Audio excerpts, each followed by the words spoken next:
മറ്റൊരു ടോപ്പിക് സയൻസിൽ തന്നെയാണ് കാർഷികം. ഭക്ഷ്യ കാർഷിക വിളകളൊക്കെ നമുക്ക് പഠിക്കാനുള്ള ടോപ്പിക്കാണ്. അപ്പോൾ അതുമായി ബന്ധപ്പെട്ട് കാർഷികം എന്നുള്ള ടോപ്പിക്കാണ് നമ്മളിപ്പോൾ എടുക്കുന്നത്. മണ്ണ് ഉപയോഗിക്കാതെയുള്ള കൃഷി രീതി എന്ത് പേര് പറയും? ഹൈഡ്രോപോണിക്സ് ആണ് മണ്ണ് ഉപയോഗിക്കാതെയുള്ള കൃഷി രീതി. എന്താണ് ഹൈഡ്രോപോണിക്സ്? മണ്ണും ജലവും ഉപയോഗിക്കാതെയുള്ള കൃഷി രീതിയോ? എയ്റോപോണിക്സ്. മണ്ണ് ഉപയോഗിക്കാതെയുള്ള കൃഷി രീതി ചോദിച്ചു കഴിഞ്ഞാൽ ഹൈഡ്രോപോണിക്സും, മണ്ണും ജലവും ഉപയോഗിക്കാതെയുള്ള കൃഷി രീതി എന്താണ്? എയ്റോപോണിക്സും. ആരാണ് ജൈവ കൃഷിയുടെ ഉപജ്ഞാതാവ്? ജൈവ കൃഷിയുടെ ഉപജ്ഞാതാവ് ആൽബർട്ട് ഹോവാർഡ് ആണ്. ജൈവ കൃഷിയുടെ ഉപജ്ഞാതാവ് ആരാണ്? Albert Howard. അപ്പോൾ PSC ചോദിക്കുന്ന പ്രധാനപ്പെട്ട ചോദ്യം മണ്ണ് ഉപയോഗിക്കാതെയുള്ള കൃഷി രീതി എന്ത് പേര് പറയും? ഹൈഡ്രോപോണിക്സ് ആണ്. മണ്ണും ജലവും ഉപയോഗിക്കാതെയുള്ള കൃഷി രീതിയോ? എയ്റോപോണിക്സ് ആണ്. ജൈവ കൃഷിയുടെ ഉപജ്ഞാതാവ് ആര്? ആൽബർട്ട് ഹോവാർഡ് ആണ് ജൈവ കൃഷിയുടെ ഉപജ്ഞാതാവ്. നമ്മളോട് ചോദിക്കണം പരമ്പരാഗത ജൈവ കൃഷിയുടെ ഉപജ്ഞാതാവ് ആരാണ്? പരമ്പരാഗത ജൈവ കൃഷിയുടെ ഉപജ്ഞാതാവ് ജാപ്പനീസ് കൃഷിശാസ്ത്രജ്ഞനായിരുന്ന മസനബു ഫുക്കുവോക്കയാണ്. ഫുക്കുവോക്കയാണ് പരമ്പരാഗത ജൈവ കൃഷിയുടെ ഉപജ്ഞാതാവ്. അപ്പോൾ ജൈവ കൃഷിയുടെ ഉപജ്ഞാതാവ് എന്ന് മാത്രം ചോദിക്കുകയാണെങ്കിൽ ആൽബർട്ട് ഹോവാർഡും, പരമ്പരാഗത ജൈവ കൃഷിയുടെ ഉപജ്ഞാതാവ് ചോദിച്ചു കഴിഞ്ഞാൽ മസനബു ഫുക്കുവോക്കയാണ്. ഇദ്ദേഹത്തിന്റെ കൃഷി രീതി എങ്ങനെയാണെന്ന് വെച്ചാൽ ഭൂമി ഉഴുതുമറിക്കാതെയും കളപറിക്കാതെയും രാസവളങ്ങളും കീടനാശിനികളും ഉപയോഗിക്കാതെ മനുഷ്യന്റെ ഇടപെടൽ കുറച്ചുകൊണ്ടുള്ള കൃഷി രീതി വികസിപ്പിച്ചിട്ടുള്ള വ്യക്തിയാണ് ഈ ഫുക്കുവോക്ക. അതായത് ഭൂമി ഉഴുതുമറിക്കില്ല, കളപറിക്കില്ല, പിന്നെ രാസവളങ്ങളും കീടനാശിനികളും ഉപയോഗിക്കില്ല. അപ്പോൾ ഹ്യൂമൻ ഇന്റർവെൻഷൻ കുറവാണല്ലോ അവിടേക്ക്. അപ്പൊ അങ്ങനെ കൃഷി രീതി പ്രോത്സാഹിപ്പിച്ചെടുത്ത വ്യക്തിയാണ് ഫുക്കുവോക്ക. അദ്ദേഹമാണ് പരമ്പരാഗത ജൈവ കൃഷിയുടെ ഉപജ്ഞാതാവ് എന്നായിട്ട് അറിയപ്പെടുന്നത്. എന്താണ് പരമ്പരാഗത ജൈവ കൃഷിയുടെ ഉപജ്ഞാതാവ് ആരാണ്? ഫുക്കുവോക്കയാണ്. പ്രകൃതി കൃഷി എന്ന ആശയത്തിന്റെ ഉപജ്ഞാതാവും അദ്ദേഹമാണ്. പ്രകൃതി കൃഷി എന്ന ആശയത്തിന്റെ ഉപജ്ഞാതാവ് ആരാണ്? ഫുക്കുവോക്കയാണ് പ്രകൃതി കൃഷി എന്ന ആശയത്തിന്റെ ഉപജ്ഞാതാവ്. അപ്പൊ പരമ്പരാഗത ജൈവ കൃഷിയുടെ ഉപജ്ഞാതാവ്, പ്രകൃതി കൃഷിയുടെ ഉപജ്ഞാതാവ്. ഒറ്റ വൈക്കോൽ വിപ്ലവം എന്ന പുസ്തകം എഴുതിയത് അദ്ദേഹമാണ്. ഒറ്റ വൈക്കോൽ വിപ്ലവത്തിന്റെ ഉപജ്ഞാതാവ് ആരാന്ന് ചോദിച്ചാൽ അദ്ദേഹം വൺ സ്ട്രോ റെവല്യൂഷൻ ഉപജ്ഞാതാവ് ആരാണ്? ഫുക്കുവോക്കയാണ്. ഒറ്റ വൈക്കോൽ വിപ്ലവം എന്നത് അദ്ദേഹം എഴുതിയ പുസ്തകമാണ്. എന്നാൽ ഒറ്റ വൈക്കോൽ വിപ്ലവത്തിന്റെ ഉപജ്ഞാതാവ് എന്ന് ചോദിച്ചാൽ ആരാണ്? ഫുക്കുവോക്കയാണ്. ധാന്യഗുളികകൾ വികസിപ്പിച്ചെടുത്ത വ്യക്തി. ഫുക്കുവോക്കയെ കുറിച്ച് എന്തൊക്കെയാണ് പ്രധാനപ്പെട്ട പോയിന്റ്? പരമ്പരാഗത ജൈവ കൃഷിയുടെ ഉപജ്ഞാതാവാണ് ഫുക്കുവോക്ക. പ്രകൃതി കൃഷി എന്ന ആശയം വികസിപ്പിച്ചെടുത്ത ആശയത്തിന്റെ ഉപജ്ഞാതാവാണ് അദ്ദേഹം. പ്രകൃതി കൃഷി എന്ന ആശയത്തിന്റെ ഉപജ്ഞാതാവാണ് അദ്ദേഹം. ഒറ്റ വൈക്കോൽ വിപ്ലവത്തിന്റെ ഉപജ്ഞാതാവ്. ധാന്യഗുളികകൾ വികസിപ്പിച്ചെടുത്ത വ്യക്തി ആരാണ്? ഫുക്കുവോക്കയാണ്. അദ്ദേഹം ജാപ്പനീസ് കൃഷിശാസ്ത്രജ്ഞനാണ്. അപ്പൊ എന്തൊക്കെ പഠിച്ചത് നമ്മള്? മണ്ണ് ഉപയോഗിക്കാതെയുള്ള കൃഷി രീതി ഹൈഡ്രോപോണിക്സ്, മണ്ണും ജലവും ഉപയോഗിക്കാതെയുള്ള കൃഷി രീതി എന്താണ്? എയ്റോപോണിക്സ്. ജൈവ കൃഷിയുടെ ഉപജ്ഞാതാവ് ആൽബർട്ട് ഹോവാർഡ്. പരമ്പരാഗത ജൈവ കൃഷിയുടെ ഉപജ്ഞാതാവ്, പ്രകൃതി കൃഷിയുടെ ഉപജ്ഞാതാവ്, ഒറ്റ വൈക്കോൽ വിപ്ലവത്തിന്റെ ഉപജ്ഞാതാവ് മസനബു ഫുക്കുവോക്ക. അദ്ദേഹമാണ് ധാന്യഗുളികകൾ വികസിപ്പിച്ചെടുത്ത വ്യക്തി. അപ്പൊ ഇത്രയും ക്ലിയർ ആയല്ലോ.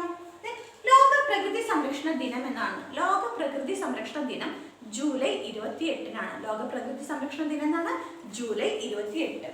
പ്രകൃതി സ്നേഹികളുടെ ബൈബിൾ എന്നറിയപ്പെടുന്ന പുസ്തകമാണ് സൈലന്റ് സ്പ്രിംഗ്. ഇത് എഴുതിയത് റേച്ചൽ കേഴ്സൺ ആണ്. പ്രകൃതി സ്നേഹികളുടെ ബൈബിൾ എന്നറിയപ്പെടുന്ന പുസ്തകം ഏതാണ്?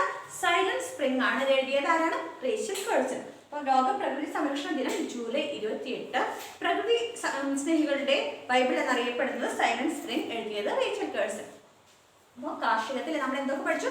മണ്ണില്ലാതെയുള്ള കൃഷി രീതി ഹൈഡ്രോപോണിക്സ്, മണ്ണും ജലവും ഇല്ലാതെയുള്ള കൃഷി രീതി എയ്റോപോണിക്സ്, ജൈവ കൃഷിയുടെ ഉപജ്ഞാതാവ് ആൽബർട്ട് ഹോവാർഡ്, പരമ്പരാഗത ജൈവ കൃഷിയുടെ ഉപജ്ഞാതാവ്, പ്രകൃതി കൃഷിയുടെ എന്ന ആശയത്തിന്റെ ഉപജ്ഞാതാവ്, ഒറ്റ വൈക്കോൽ വിപ്ലവത്തിന്റെ ഉപജ്ഞാതാവ് ആരാണ്? ഫുക്കുവോക്കയാണ്. അദ്ദേഹമാണ് ധാന്യഗുളികകൾ വികസിപ്പിച്ചെടുത്ത വ്യക്തി. ലോക പ്രകൃതി സംരക്ഷണ ദിനം എന്നാണ് ജൂലൈ 28.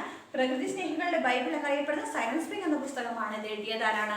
Rachel Carson. അപ്പൊ ഇത്രയും ക്ലിയർ ആയല്ലോ. നമുക്ക് അടുത്തത് നോക്കാം. അടുത്തത് കൃഷിയുമായി ബന്ധപ്പെട്ട കുറച്ച് പോയിന്റുകളാണ്. കേരള കാർഷിക സർവകലാശാലയുടെ ആസ്ഥാനം. കേരള കാർഷിക സർവകലാശാലയുടെ ആസ്ഥാനം എവിടെയാണ്? മണ്ണുത്തിയിലാണ്. കേന്ദ്ര തോട്ടവിള ഗവേഷണ കേന്ദ്രം. കാസർഗോഡ് ജില്ല പഠിച്ചവർക്ക് അറിയാം. എവിടെയാണ്? കാസർഗോഡ് ജില്ലയിലെ കുട്ലൂരിലാണ് കേന്ദ്ര തോട്ടവിള ഗവേഷണ കേന്ദ്രം. കേരള കാർഷിക സർവകലാശാലയുടെ ആസ്ഥാനം എവിടെയാണ്? മണ്ണുത്തിയിലാണ്. അപ്പൊ രണ്ടും ഇമ്പോർട്ടന്റ് ആണ്. കേരള കാർഷിക സർവകലാശാല മണ്ണുത്തിയിലും, കേന്ദ്ര തോട്ടവിള ഗവേഷണ കേന്ദ്രം കാസർഗോഡ് ജില്ലയിലെ കുട്ലൂരിലാണ്. ഏതൊക്കെയാണ് നാണ്യവിളകൾ? എന്താണ് നാണ്യവിളകൾ അല്ലെങ്കിൽ ക്യാഷ് ക്രോപ്സ് എന്ന് പറഞ്ഞാൽ എന്താണെന്ന്? ക്യാഷ് ക്രോപ്സ് എന്ന് പറഞ്ഞു കഴിഞ്ഞാൽ വ്യാവസായിക ആവശ്യങ്ങൾക്കുള്ള അസംസ്കൃത വസ്തുക്കൾ ഉത്പാദിപ്പിക്കുന്നതിനെയാണ് അസംസ്കൃത വസ്തുക്കളായി ഉത്പാദിപ്പിക്കുന്നവയാണ് നാണ്യവിളകൾ എന്ന് പറയുന്നത്. വ്യാവസായിക കാര്യങ്ങൾക്കുള്ള അസംസ്കൃത വസ്തുക്കളായി ഉത്പാദിപ്പിക്കുന്നവയാണ് നാണ്യവിളകൾ അല്ലെങ്കിൽ ക്യാഷ് ക്രോപ്സ്. നാണ്യ ഏതൊക്കെയാണ്? നാരുവിളകൾ. പരുത്തി, മെസ്ത, ചണം തുടങ്ങിയവയാണ് നാരുവിളകൾ. പരുത്തി യൂണിവേഴ്സൽ ഫൈബർ എന്നറിയപ്പെടുന്ന പരുത്തിയാണ്. നമ്മൾ പഠിക്കും, ഓരോ വിളകൾ പഠിക്കും. പരുത്തി, മെസ്ത, ചണം എന്നിവയാണ് നാരുവിളകൾ. അപ്പോൾ നാണ്യവിളകൾ എന്തൊക്കെയാണ്? എന്താണ്? വ്യാവസായിക ആവശ്യങ്ങൾക്കുള്ള അസംസ്കൃത വസ്തുക്കളായി ഉത്പാദിപ്പിക്കപ്പെടുന്നവയാണ് നാണ്യവിളകൾ അല്ലെങ്കിൽ ക്യാഷ് ക്രോപ്സ്. നാരുവിളകൾ എന്തൊക്കെയാണ്? പരുത്തി, മെസ്ത, ചണം തുടങ്ങിയവയാണ് നാരുവിളകൾ. എണ്ണക്കുരുക്കൾ. നിലക്കടല, കടുക്, എള്ള്, നാളികേരം, ആവണക്ക് എന്നിവയാണ്. അത് എല്ലാവർക്കും അറിയാം അല്ലേ? എന്താണ് എണ്ണക്കുരുക്കൾ? ഏതൊക്കെയാണ്? നിലക്കടല, എള്ള്, കടുക്, നാളികേരം, ആവണക്ക് എന്നിവയാണ് എണ്ണക്കുരുക്കൾ. പാനീയ വിളകൾ. അതും എല്ലാവർക്കും അറിയാവുന്ന പോയിന്റ്. വാനില, തേയില, കാപ്പി, കൊക്കോ എന്നിവയാണ് പാനീയ വിളകൾ. അതൊന്നും കൂടുതൽ പറയേണ്ട കാര്യമില്ല, എല്ലാവർക്കും അറിയാം. എന്താണ് ട്രക്ക് ഫാമിംഗ്? ട്രക്ക് ഫാമിംഗ് വാണിജ്യാടിസ്ഥാനത്തിലുള്ള പച്ചക്കറി കൃഷിയാണ് ട്രക്ക് ഫാമിംഗ്. വാണിജ്യാടിസ്ഥാനത്തിലുള്ള പച്ചക്കറി കൃഷിയെ പറയുന്ന പേരെന്താണ്? ട്രക്ക് ഫാമിംഗ് എന്നാണ്. വാണിജ്യാടിസ്ഥാനത്തിലുള്ള പച്ചക്കറി കൃഷി. പുനഃകൃഷി. പുനഃകൃഷി അല്ലെങ്കിൽ ഷിഫ്റ്റിംഗ് കൾട്ടിവേഷൻ. പുനഃകൃഷി അല്ലെങ്കിൽ ഷിഫ്റ്റിംഗ് കൾട്ടിവേഷൻ എന്ന് പറഞ്ഞിട്ടുണ്ടെങ്കിൽ ആകെ കാട് പിടിച്ച് കിടക്കുന്ന സ്ഥലം വെട്ടിത്തെളിച്ചിട്ട് അവിടെ കൃഷി ചെയ്യാം. അവിടെ കൃഷി ചെയ്തിട്ട് അവിടുത്തെ മണ്ണിന്റെ ഫലഭൂയിഷ്ഠത ആ ഒരു ഫലഭൂയിഷ്ഠത നഷ്ടപ്പെടുമ്പോൾ അവിടെ മാറ്റി വേറെ സ്ഥലത്ത് കൃഷി ചെയ്യാം. അതാണ് പുനഃകൃഷി അല്ലെങ്കിൽ ഷിഫ്റ്റിംഗ് കൾട്ടിവേഷൻ. അപ്പൊ കാട് വെട്ടിത്തെളിച്ചിട്ട് കൃഷി ചെയ്യുക, അതായത് ആകെ കാട് പിടിച്ച് കിടക്കുന്ന ഭൂമിയായിരിക്കും. അത് വെട്ടിത്തെളിച്ച് കൃഷി ചെയ്തതിന് ശേഷം അവിടുത്തെ മണ്ണിന്റെ ഫലഭൂയിഷ്ഠത നഷ്ടപ്പെട്ടു എന്ന് തോന്നിക്കഴിഞ്ഞാൽ അവിടുന്ന് മാറി വേറെ സ്ഥലം ഇതുപോലെ കാടായിട്ട് കിടക്കുന്ന സ്ഥലത്ത് കൃഷി ചെയ്യും. അതിനാണ് ഷിഫ്റ്റിംഗ് കൾട്ടിവേഷൻ എന്ന് പറയുന്നത്. ഇപ്പൊ അസ്സാമിലും അരുണാചൽ പ്രദേശിലുള്ള പുനഃകൃഷി അറിയപ്പെടുന്ന ജൂം കൾട്ടിവേഷൻ എന്ന് പറയും. ജൂം കൾട്ടിവേഷൻ ഏതൊക്കെ സംസ്ഥാനങ്ങളിലാണുള്ളത്? അരുണാചൽ പ്രദേശ്, അസമിലൊക്കെയുള്ള പുനഃകൃഷി രീതിയാണ് ജൂമിംഗ് എന്നാണ് അറിയപ്പെടുക കേട്ടോ. മിക്സഡ് ഫാമിംഗ് എന്ന് പറയുന്നതാണ് കൃഷിയോടൊപ്പം കന്നുകാലികളെ കൂടി ഉൾപ്പെടുത്തുന്ന രീതിയാണ് മിക്സഡ് ഫാമിംഗ്. മിക്സഡ് ഫാമിംഗ് എന്ന് പറഞ്ഞാൽ കൃഷിയോടൊപ്പം കന്നുകാലികളെ കൂടി ഉൾപ്പെടുത്തുന്നതാണ് മിക്സഡ് ഫാമിംഗ്. അപ്പൊ നമ്മളിപ്പോൾ എന്തൊക്കെ പറഞ്ഞു? കേരള കാർഷിക സർവകലാശാലയുടെ ആസ്ഥാനം മണ്ണുത്തി. കേന്ദ്ര തോട്ടവിള ഗവേഷണ കേന്ദ്രത്തിന്റെ ആസ്ഥാനം എവിടെയാണ്? കാസർഗോഡാണ്. നാണ്യവിളകൾ ക്യാഷ് ക്രോപ്സ് എന്താണ്? വ്യവസായിക ആവശ്യങ്ങൾക്കുള്ള അസംസ്കൃത വസ്തുക്കളായി ഉത്പാദിപ്പിക്കുന്നവയാണ് നാണ്യവിളകൾ. നാരുവിളകൾ എന്തൊക്കെയാണ്? പരുത്തി, മെസ്ത, ചണം തുടങ്ങിയവയാണ്. എണ്ണക്കുരുക്കൾ എന്തൊക്കെയാണ്? നിലക്കടല, കടുക്, എള്ള്, ആവണക്ക്, നാളികേരം തുടങ്ങിയവയാണ് എണ്ണക്കുരുക്കൾ. പാനീയ വിളകൾ എന്തൊക്കെയാണ്? വാനില, കൊക്കോ, കാപ്പി, തേയില എന്നിവയാണ് പാനീയ വിളകൾ. അടുത്തത് ട്രക്ക് ഫാമിംഗ് എന്ന് പറയുന്നത് വാണിജ്യാടിസ്ഥാനത്തിലുള്ള പച്ചക്കറി കൃഷിയാണ് ട്രക്ക് ഫാമിംഗ്. പുനഃകൃഷി എന്നാണ് കാട് വെട്ടിത്തെളിച്ച് കൃഷി ചെയ്യുക. അവിടുത്തെ മണ്ണിന്റെ ഫലഭൂയിഷ്ഠത നഷ്ടപ്പെടുമ്പോൾ മറ്റൊരു സ്ഥലത്തേക്ക് മാറ്റി കൃഷി ചെയ്യുന്നതാണ് പുനഃകൃഷി. അസമിലും അരുണാചൽ പ്രദേശിലുള്ള പുനഃകൃഷി അല്ലെങ്കിൽ ഷിഫ്റ്റിംഗ് കൾട്ടിവേഷൻ ആണ് ജൂം കൾട്ടിവേഷൻ. മിക്സഡ് ഫാമിംഗ് ആണ് കൃഷിയോടൊപ്പം കന്നുകാലികളെ കൂടി ഉൾപ്പെടുത്തുന്ന കൃഷി രീതിയാണ് മിക്സഡ് ഫാമിംഗ്. അപ്പൊ ഇത്രയും പോയിന്റുകൾ ക്ലിയർ ആയാലും നമുക്ക് അടുത്തത് നോക്കാം. അടുത്തത് കടും കൃഷി അല്ലെങ്കിൽ ഇന്റൻസീവ് കൾട്ടിവേഷൻ. കടും കൃഷി എന്ന് പറഞ്ഞു കഴിഞ്ഞാൽ കുറച്ച് സ്ഥലത്ത് കൂടുതൽ മുതൽ മുടക്കി കൃഷി ചെയ്യുന്ന രീതിയാണ് കടും കൃഷി അല്ലെങ്കിൽ ഇന്റൻസീവ് കൾട്ടിവേഷൻ. കുറച്ച് സ്ഥലത്ത് കൂടുതൽ മുതൽ മുടക്കി കൃഷി ചെയ്യാം. വിശാല കൃഷി എന്ന് പറഞ്ഞു കഴിഞ്ഞാൽ കുറേ സ്ഥലത്ത് കുറഞ്ഞ മുതൽ മുടക്കി കൃഷി ചെയ്യാം. കുറേ സ്ഥലത്ത് വിശാലമായിട്ട് കൃഷി ചെയ്യാം, പക്ഷെ അവിടെ നിന്നാണ് കുറച്ച് മുതൽ മുടക്കേ ഉണ്ടാവുള്ളൂ. അതാണ് എക്സ്റ്റൻസീവ് കൾട്ടിവേഷൻ അല്ലെങ്കിൽ വിശാല കൃഷി. അപ്പൊ ഇന്റൻസീവ് കൾട്ടിവേഷൻ അല്ലെങ്കിൽ കടും കൃഷി എന്ന് പറഞ്ഞാൽ കുറച്ച് സ്ഥലത്ത് കൂടുതൽ ഇൻവെസ്റ്റ്മെന്റ് നടത്താം.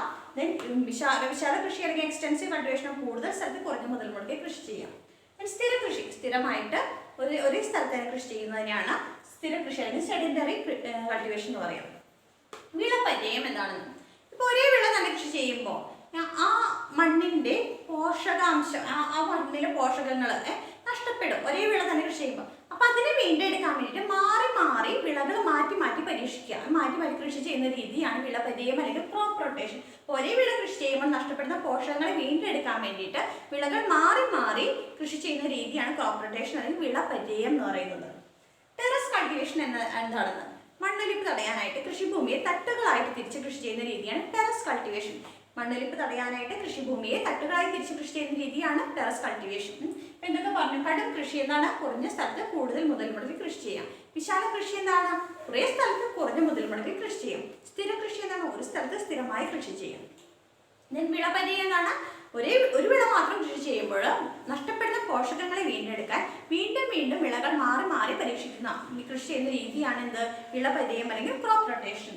ടെറസ് കൾട്ടിവേഷൻ എന്താണ്? മണ്ണൊലിപ്പ് തടയാനായിട്ട് കൃഷിഭൂമിയെ തട്ടുകളായി തിരിച്ച് കൃഷി ചെയ്യുന്ന രീതിയാണ് ടെറസ് കൾട്ടിവേഷൻ. അപ്പൊ ഇത്രയും മനസ്സിലായില്ല.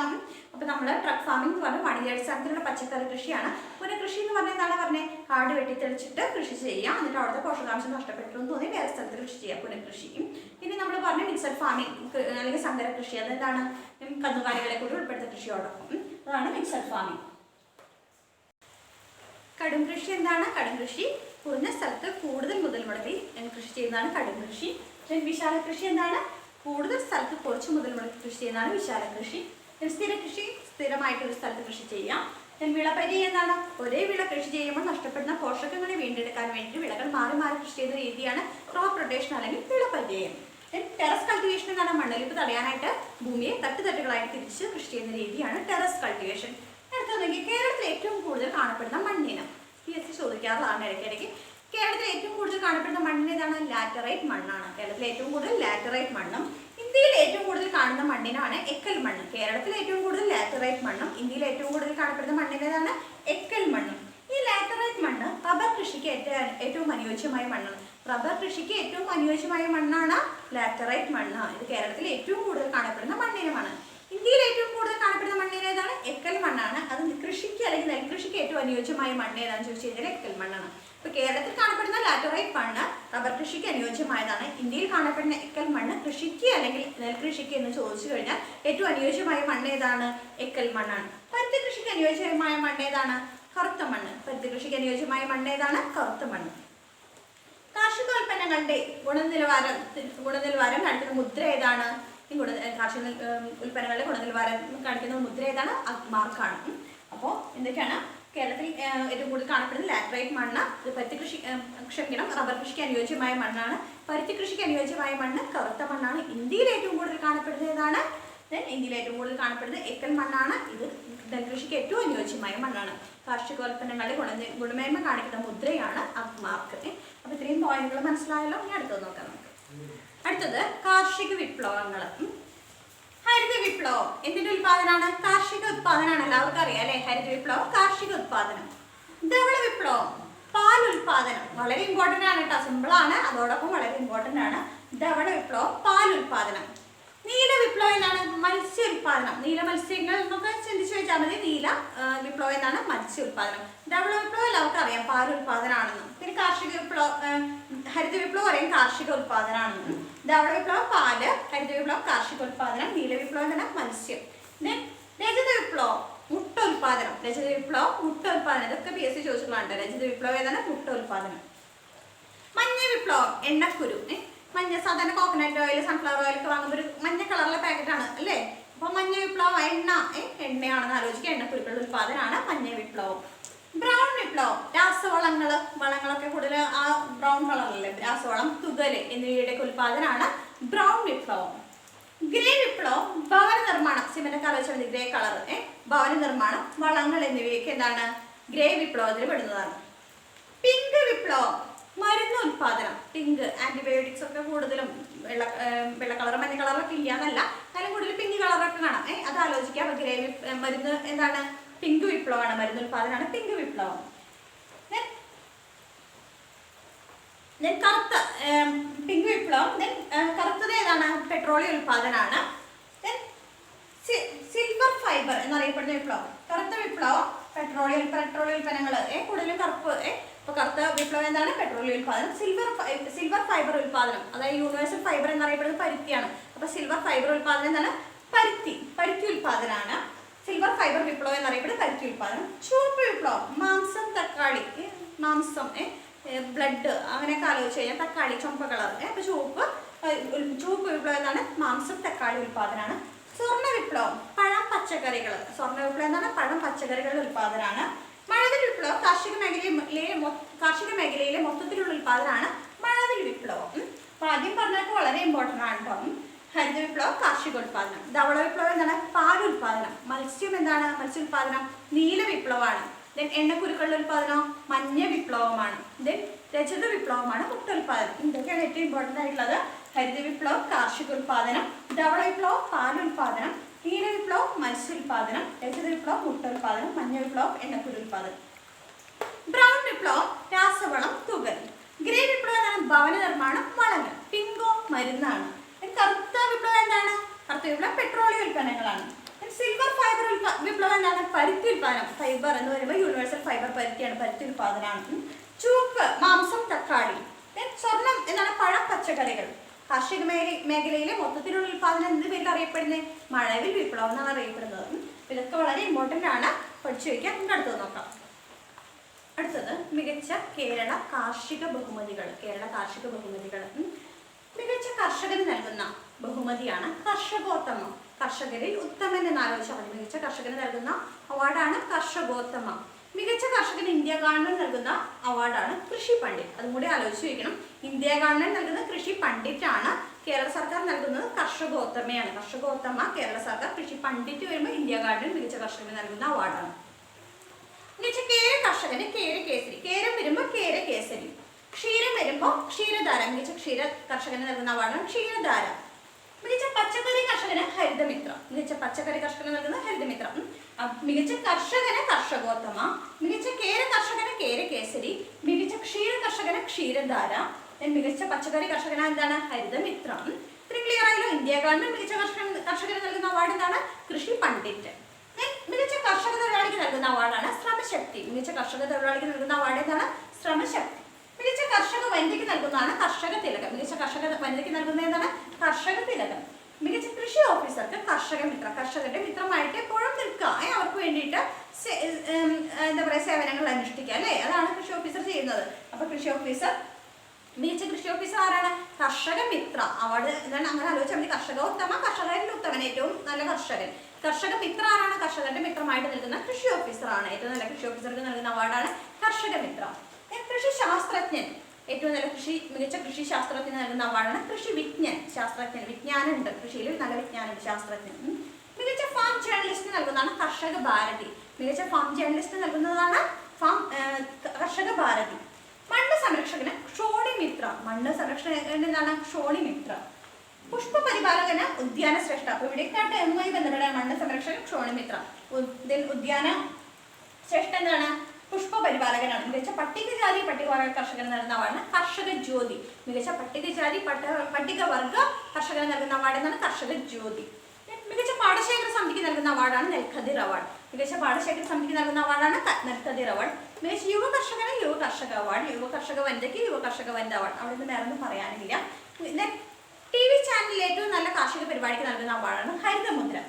ടി വി ചാനലുകളിലുള്ള ഏറ്റവും നല്ല കാർഷിക പരിപാടിക്ക് നൽകുന്ന അവാർഡ് എന്നാണ് ഹരിതമുദ്ര. അപ്പൊ മികച്ച കർഷകനെ നോട്ട് ചെയ്യണം. പിന്നെ കൃഷി ഓഫീസറുടെ, പിന്നെ ഫാം ജേർണലിസ്റ്റ്, പിന്നെ എന്താണ് കൃഷി ശാസ്ത്രജ്ഞന്റെ, പിന്നെ പട്ടികജാതി പട്ടികവർഗ കർഷകൻ, നെൽഖതിർ അവാർഡ്, ഹരിതമുദ്ര, ഇതൊക്കെയാണ് പ്രധാനമായിട്ട് നോട്ട് ചെയ്യേണ്ടത്. മികച്ച കർഷകന് കർഷകോത്തമ കേരള ഗവൺമെന്റ് നൽകുന്നു. ഇന്ത്യ സർക്കാർ നൽകുന്ന കൃഷി പണ്ഡിറ്റാണ് മികച്ച കർഷകന് നൽകുന്ന അവാർഡ്. കേര കർഷകന് കേര കേസരി. ക്ഷീര കർഷകന് ക്ഷീരധാര. പച്ചക്കറി കർഷകന് ഹരിതമിത്ര. കർഷക തൊഴിലാളിക്ക് എന്താണ് ശ്രമശക്തി കേട്ടോ. കർഷക വനിതയ്ക്ക് കർഷക തിലകം. കർഷക തിലകമാണ് കർഷക വനിതയ്ക്ക് കൊടുക്കുന്നത്. കൃഷി ഓഫീസർക്ക് കർഷക മിത്ര. കൃഷി ശാസ്ത്രജ്ഞന് കൃഷി വിജ്ഞാൻ. ഫാം ജേർണലിസ്റ്റിന് കർഷക ഭാരതി. മണ്ണ് സംരക്ഷകന് ക്ഷോണി മിത്ര. പുഷ്പ പരിപാലകന് ഉദ്യാന ശ്രേഷ്ഠ. പട്ടികജാതി പട്ടികവർഗ കർഷകന് എന്താണ് കർഷക ജ്യോതിയാണ്. പാടശേഖര സമിതിക്ക് നെൽഖതിർ അവാർഡ്. യുവ കർഷകന് യുവ കർഷക അവാർഡും യുവ കർഷക വനിതാ കർഷകർക്ക് എന്താണ് യുവ കർഷക വനിതാ അവാർഡാണ്. ഹരിതമുദ്ര എന്താണ് ടെലിവിഷൻ ചാനലിലുള്ള ഏറ്റവും നല്ല കാർഷിക പരിപാടിക്ക് നൽകുന്ന അവാർഡാണ് ഹരിതമുദ്ര. അപ്പോൾ ഞാൻ പറഞ്ഞതൊക്കെ പ്രധാനമായിട്ട് നോട്ട് ചെയ്യാം. ഇതൊക്കെ നന്നായി പഠിക്കാം. നമുക്ക് അടുത്ത ക്ലാസ്സിൽ വീണ്ടും കാണാം.